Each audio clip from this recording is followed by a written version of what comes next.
सर्वोच्च अदालत का एक ऐसा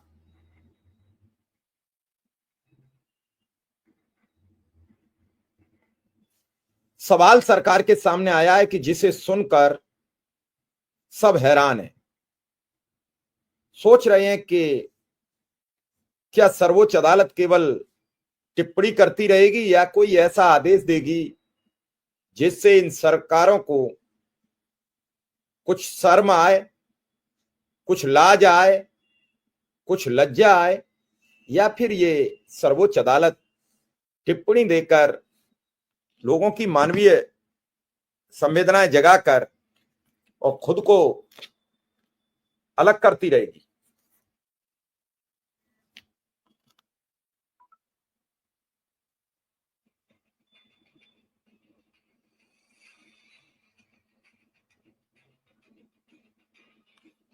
ये मानवीय संवेदनाओं से क्या खिलवाड़ नहीं है?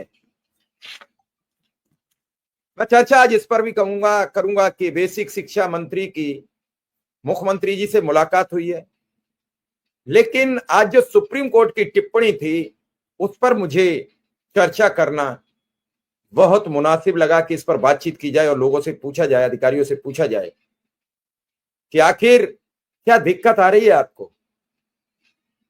अगर शिक्षकों को मामूली वेतन देकर आप शिक्षण कार्य कराते हो तो फिर गुरु ब्रह्मा गुरु विष्णु कहना बेकार है, इसका पाठ पढ़ना करना सब बेकार है। सुप्रीम कोर्ट की इस टिप्पणी से आज सब सोचने को मजबूर हो गए कि आखिर क्यों। बड़ी गंभीर टिप्पणी है, इस टिप्पणी पर शर्म आनी चाहिए, और इतनी शर्म आनी चाहिए कि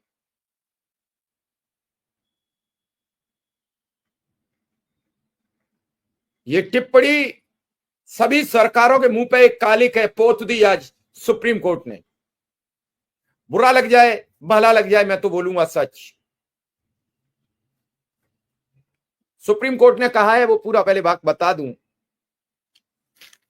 अगर शिक्षकों को मामूली वेतन मिलता है तो गुरु ब्रह्मा का पाठ करना बेकार है। आखिर सुप्रीम कोर्ट ने क्यों परेशान होकर यह कहा? सुप्रीम कोर्ट ने आज यानी सर्वोच्च अदालत ने शिक्षकों के साथ, शिक्षा मित्रों के साथ, अनुदेशकों के साथ ये जो सब हो रहा है शिक्षा के क्षेत्र में, पढ़ाने वाले उन सभी व्यक्तियों के साथ हो रहे दुर्व्यवहार पर दुख जताया है। सर्वोच्च अदालत ने कहा कि अगर शिक्षकों को कम वेतन मिलता है तो सिर्फ गुरु ब्रह्मा गुरुर्देवो महेश्वरा पाठ करना सर्वथा व्यर्थ और बेकार है। अदालत ने कहा कि अगर शिक्षकों को कम पैसे मिलेंगे तो यह सब बेकार है। जो लोग भविष्य का निर्माण करते हैं, हम उन्हें अच्छी सैलरी दे नहीं सकते, जबकि उन्हें एक अच्छी सैलरी मिलनी चाहिए। समाज के निर्माण करने वाले व्यक्ति को एक अच्छा मानदेय, अच्छा वेतनमान मिलना चाहिए। यह वाकया तब कहा जब गुजरात सरकार की ओर से सहायक प्रोफेसरों को कम देने के मामले में सर्वोच्च अदालत ने यह टिप्पणी की है। कोर्ट ने कहा शिक्षकों को उचित सम्मान, वेतन मिलना चाहिए क्योंकि भविष्य की पीढ़ी को तैयार कर रहे हैं। अब यहां बड़ा महत्वपूर्ण है, इस फैसले को आप पढ़िए, सुनिए, और हो सके तो इस पाइट को काट के सरकार तक पहुंचाने की कोशिश कीजिए।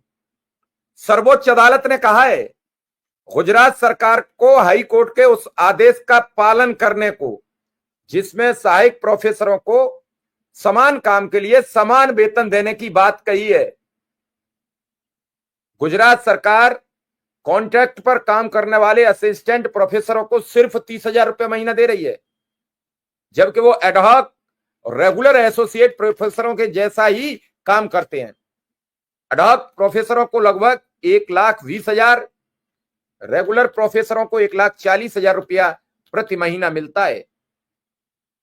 Justice PS Narasimha, justice Joymalya Bagchi की बेंच ने कहा हमें इस बात की बेहद चिंता सता रही है कि हम अपने शिक्षकों के साथ कैसा व्यवहार करते हैं। आज हमें यह सब जानकर बड़ा शर्मिंदगी महसूस हो रही है। ये शिक्षक हमारी आने वाली पीढ़ी को पढ़ाते हैं, उन्हें जरूरी योग्यता और ज्ञान देते हैं। कोर्ट ने आगे कहा कि शिक्षक किसी भी देश की बौद्धिक रीढ़ होते हैं। वे अपना जीवन भविष्य की पीढ़ी के दिमाग और चरित्र को आकार देने में लगा देते हैं। उनका मकसद और उनका काम सिर्फ पाठ पढ़ाना नहीं है, बल्कि मार्गदर्शन कराना है, रिसर्च को बढ़ावा देना है, सोचने की क्षमता विकसित करना है, ऐसे मूल्यों को सिखाना है जो समाज की तरक्की में योगदान देते हैं। इस बात का जवाब नहीं था किसी के पास, सरकार के पास नहीं है, केंद्र सरकार के पास नहीं है, राज्य सरकारों के पास नहीं है।